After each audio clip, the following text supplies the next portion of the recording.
안녕 친구들. 오늘 큐티는 왕의 이야기로 시작해요. 왕은 높은 사람을 가리키는 대명사죠. 실제 왕이 존재하던 자만의 시대에는 그 이상 가는 존재가 없었어요. 그 왕을 비유로 해서 오늘 자문은 세상에서 가장 높으신 분을 보여줍니다. 기도하고 살펴봅시다. 하나님, 오늘도 저희가 말씀 앞에 앉았습니다. 저희에게 힘과 지혜를 내려주세요. 예수님의 이름으로 기도드립니다. 아멘. 오늘 본문은 서로 다른 삶이란 제목으로 첫 문단은 자기 위치를 아는 삶, 둘째 문단은 벌을 받는 악인의 삶이라는 교훈을 줍니다. 먼저 전체를 읽어보세요.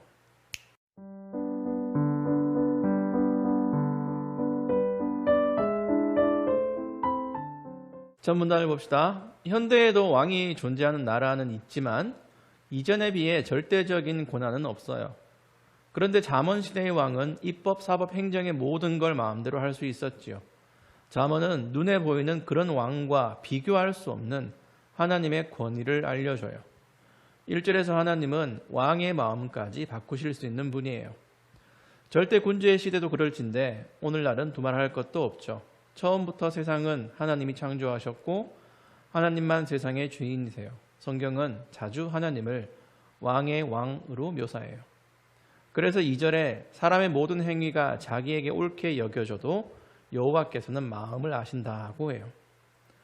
우리는 왕이 다스리는 나라에 살지 않아요. 민주공화국인 대한민국에서는 최대한의 자유가 보장되어 있어요. 그래서 사람들은 자기가 왕인 것처럼 살 때가 많죠.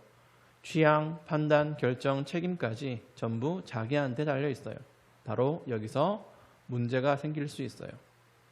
모든 걸 자기 중심으로 생각하니까 왕의 왕이신 하나님의 권위를 무시할 수 있는 거예요. 그래서 3절은 형식적인 제사를 경고해요. 여러분, 편의점 가면 알바생이 어서 오세요 하죠? 여러분도 그게 건성인지 아닌지 직감으로 알아요. 하나님은 직감이 아니라 마음을 꿰뚫어 보시는 분이에요. 그래서 영혼 없는 인사처럼 형식적인 제사를 싫어하시고 그보다 의로운 생활을 더 기뻐하신다고 해요. 4절부터 8절 전체가 의로운 생활과 반대되는 모습을 묘사하죠. 이게 그냥 있는 게 아니에요. 4절에 거만한 두 눈과 교만한 마음, 6절에 거짓된 혀, 7절에 난폭한 행동 등이 악인의 전형적인 모습인데 하루하루를 그렇게 살다가 제사만 드린다고 하나님이 기뻐하시지 않는 거예요. 우리 예배도 그렇죠.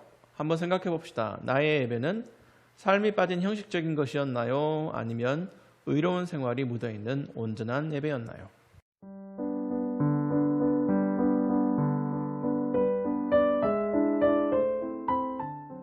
지금까지 내가 드린 예배가 어땠는지 점검하는 건 중요해요. 우리 삶의 중심에 예배가 있으니까. 그 예배를 망치는 걸 단순하게 생각하지 맙시다. 추리닝에 슬리퍼 끌고 온다고 예배 드릴 자격이 없다고 하진 않아요. 예배 시간에 지각할 수도 있어요. 그런데 그런 행동에 평소 살던 행실이나 마음이 묻어 있으면 심각한 문제인 겁니다. 예배를 망치는 건 나의 마음과 태도예요. 내가 왕인 것처럼 하나님을 섬기는 예배조차 마음대로 하지 마세요. 그게 자기 위치를 아는 사람의 바른 태도입니다.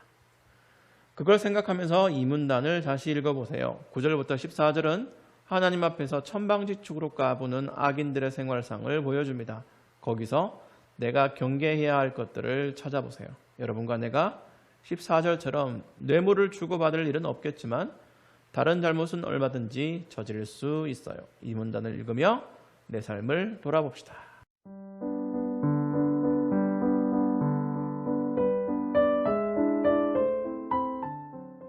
예배는 주일 2시간 남짓한 시간의 차원이 아니에요. 일주일 전부가 예배 준비이고 예배 반복이고 적용입니다.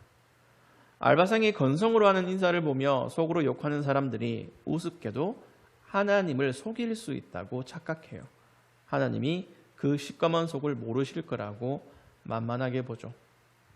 이 문단은 벌을 받는 악인의 삶이라고 제목이 있죠. 왜 벌을 받을까? 죄는 그 자체로도 문제이고 그런 태도로 예배를 드리는 것도 문제이니까. 우리에게 오늘 본문을 적용해 보면 그래요. 내가 경계해야 할 죄, 습관처럼 짓는 죄, 거리낌 없이 반복하던 죄를 끊고 절제하고 진심으로 뉘우쳐야 하나님이 기뻐하시는 예배를 드릴 수 있습니다. 지금 그걸 한번 생각해 봅시다.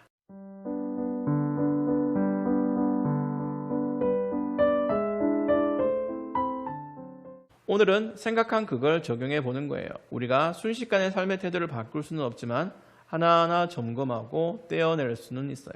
우리 예배를 하나님께 드리는 인사로 시작하잖아요.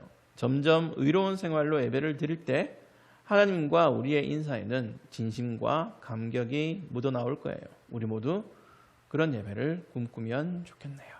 기도합시다. 하나님, 삶에서도 예배 가운데서도 하나님을 생각하며 저희의 의로운 생활, 하나님과 동행한 삶이 묻어나올 수 있도록 해주세요. 예수님의 이름으로 기도드립니다. 아멘.